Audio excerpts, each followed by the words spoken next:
कार्तिक माह के शुक्ल पक्ष की प्रतिपदा तिथि को गोवर्धन पूजा की जाती है। इसे अन्नकूट भी कहते हैं। दिवाली के दूसरे दिन मनाए जाने वाले इस त्योहार का संबंध भगवान श्री कृष्ण से है। मान्यता है कि भगवान श्री कृष्ण ने देवों के राजा इंद्र का घमंड चूर करने और गोकुल के लोगों की उनके क्रोध से रक्षा के लिए गोवर्धन पर्वत को उठा लिया था। ऐसे में आइए जानते हैं गोवर्धन पूजा क्यों मनाई जाती है। इस दिन गोधन यानी गाय की पूजा की जाती है, इसलिए गौशालाओं में भी इस पर्व को मनाया जाता है। मान्यता के मुताबिक आपको बता दें कि गाय को देवी लक्ष्मी का स्वरूप भी कहा जाता है। गोवर्धन पूजा भगवान कृष्ण के अवतार के बाद द्वापर युग से शुरू हुई।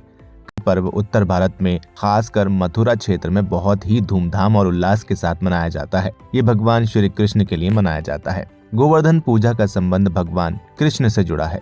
इसकी शुरुआत भी द्वापर युग में हुई थी, लेकिन इससे पहले ब्रजवासी इंद्र की पूजा करते थे। तभी भगवान ने ये बताया कि आप लोग इंद्र की पूजा करते हैं, इससे कोई लाभ नहीं होता है, इसलिए आपको गोधन को समर्पित गोवर्धन पर्वत पर जाकर गोवर्धन पूजा करनी है। भगवान कृष्ण की बात मानकर लोगों ने इंद्र की पूजा करनी बंद कर दी और गोवर्धन पूजा करने लगे। तभी इस बात से क्रोधित होकर इंद्र ने भारी बारिश की और लोगों को डराने का प्रयास करने लगे। इंद्र ने भारी बारिश करके पूरे गोवर्धन पर्वत को जलमग्न कर दिया और लोग प्राण बचाने के लिए भगवान से प्रार्थना करने लगे। कृष्ण ने देखा तो वो इंद्र की मूर्खता पर मुस्कुराए और ब्रजवासियों को बचाने के लिए पूरा गोवर्धन पर्वत अपनी एक उंगली पर उठा लिया।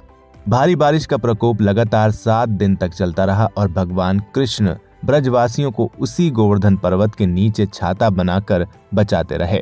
सुदर्शन चक्र के प्रभाव से ब्रजवासियों पर एक जल की बूंद भी नहीं पड़ी। ब्रह्मा जी ने इंद्र को बताया कि पृथ्वी पर भगवान विष्णु ने कृष्ण के रूप में जन्म लिया है, तुम उनसे लड़ रहे हो। इस बात को जानकर इंद्रदेव को बहुत पछतावा हुआ और भगवान से क्षमा मांगी। इस बात के खत्म होने के बाद भगवान कृष्ण ने सभी ब्रजवासियों को 7वें दिन गोवर्धन पर्वत को नीचे रखकर ब्रजवासियों से आज्ञा दी कि अब से हर साल गोवर्धन पूजा कर अन्नकूट का पर्व उल्लास के साथ मनाओ। तब से लेकर आज तक गोवर्धन पूजा और अन्नकूट हर घर में मनाया जाता है।